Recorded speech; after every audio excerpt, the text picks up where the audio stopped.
Welcome to Random Game Reviews. I put every game in the PlayStation Store into a spreadsheet, and a random number generator tells me which one I have to review. Confirm your approval of this premise by hitting the like button. Last episode was a rough one, but I'm really hoping we can turn it around right now when the random number generator assigns me. Son of a bitch.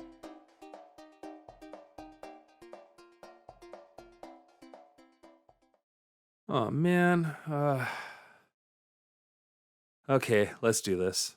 Jolt Family Robot Racer is a multiplayer platformer racer game that pits some of the world's crummiest looking robots against one another in a battle to see who can navigate a hamster maze the least poorly. Observe. You have just witnessed the entire game. I know nobody says whack anymore, but this game is the wackest shit I've encountered in the PlayStation Store thus far. Graphically, it's a mess, the robots move like they're doing the cha-cha, and it's about as bare bones as you can possibly get for game content. For real though, this looks like what you would get if you ordered robot video game off of wish.com. This looks like something that would come preloaded on a knockoff game console called the FunStation 5. Okay, let's move on to the game. Wait, no, I got one more. This looks like the least fun game on a 1995 PlayStation demo disc.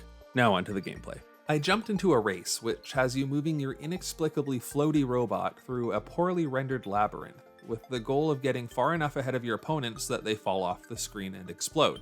And it did not go well. If you ever play this game, which you shouldn't, you're going to lose a lot, for a lot of reasons, such as the camera jerking suddenly away from where you are, not knowing which way to go, and not understanding how the stage elements work.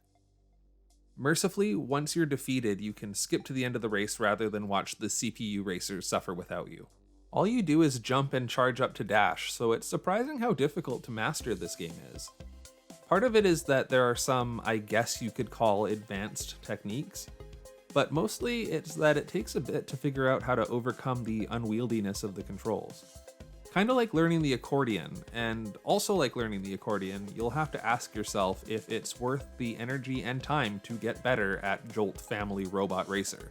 Your two race mode options are race and light race. And light race is like normal race, but it makes everything darker. I guess the robot emits a light, but everything is way harder to see, so I probably would have called it dark race. I started to wonder, is anyone buying this game? According to PSN profiles, almost 1,000 of their members have purchased it.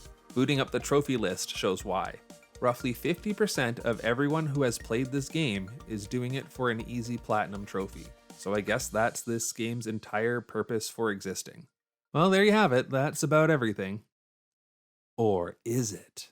When going through the race settings, I noticed you can set your number of races to 1, 3, 5, 10, 25, or 50. I decided that in order to be a responsible reviewer and give you the clearest picture of what it's like to play this game, I would have no choice but to complete 50 consecutive races. This is my story. Before launching into this marathon, I would have to customize my robot. Jolt Family Robot Racers gives you a few styles to choose from as well as multiple colors, but God help you if one of the CPU picks a similar color. To set myself apart, I chose to make a little green bean robot that I named Bean Boy 5000. Then it was time to choose the level. This is important because when you enter a series of races, the level does not change. 50 races, all on the same track. With all that out of the way, I could finally meet my robot competitors who had totally good robot names, like Jay, and Rodney, and Trevor.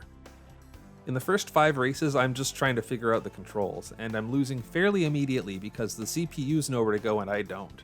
I'm losing quickly and often. By race 10, I'm doing horribly, feeling badly about myself both as a gamer and a man, and I'm bored. At this point, I would rate my fun level at watching children play baseball, but you don't know any of those children. Jay is pulling way out into the lead, and I don't think there's any way for me to catch up. But then, on race 11, I get my first win. I actually feel elated in this moment, even though I'm still firmly in last place. I win the next race as well by learning to fall the fastest. This is my X Factor, my secret weapon. My goal is now to plummet to victory. By race 20, I've accumulated 3 wins. I briefly pulled into second, but am back in last place. Jay has pulled even further ahead because of his mastery of this boost pad thing that I can't figure out. Every time I hit it, nothing happens, but Jay goes soaring towards victory and I explode. In these last 10 races, I'm actually having a bit more fun than the first 10. At race 20, I would rate my fun level at looking up people on Facebook who have the same name as you. By race 30, I've picked up 4 more wins. I've discovered how to boost up walls and Jay's lead is starting to slip. The field is getting closer in points and I'm kind of getting the hang of it. I'm starting to have something resembling fun. In terms of fun level, this would rate at eating butterscotch because it's there in a bowl in front of you. By race 40, I've picked up another 4 wins, and those wins aren't very thrilling. It's never a drag-out race. I'm winning and losing in the same spots almost every time. I've played this enough that I've figured out the hurdles and the level holds no more secrets. I can manage the boosty jumpy thing now, and I can see with perfect clarity exactly how boring this game is. Which, in terms of fun level, is reading a random magazine at the doctor's office. Then something clicks, and I'm like Neo when he can finally see the Matrix. I win race 42, 43, 45, 46, 47, and 48. Jay beats me on race 49, and suddenly, the unthinkable has happened. I am 1 point ahead of Jay. I have finally mastered the game. Everything I've suffered through so far rides on this last match. If it comes down to falling, I will win. If it comes down to rising, Jay will win. Race 50 begins, and I win easily. Dunking on these robots actually just made me bored again. So what I learned is that the game is most fun when you're halfway good at it, but awful when you're either really good or really bad at it. Even when I was having fun, I think that was mostly a Stockholm Syndrome thing. Final fun level rating, watching the TV Guide channel for 30 minutes instead of watching any of the shows actually on TV. And just like that, it's over. 50 consecutive races. No congratulations, no fanfare, just one prompt. Press circle to go again. No.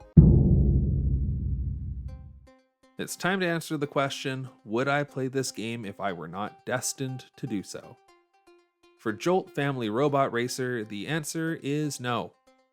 And I'm not even going to explain myself this time. You saw the game.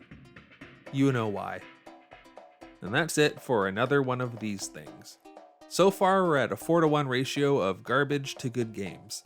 So join me next time to see if we can tip the scales in the right direction on random game reviews.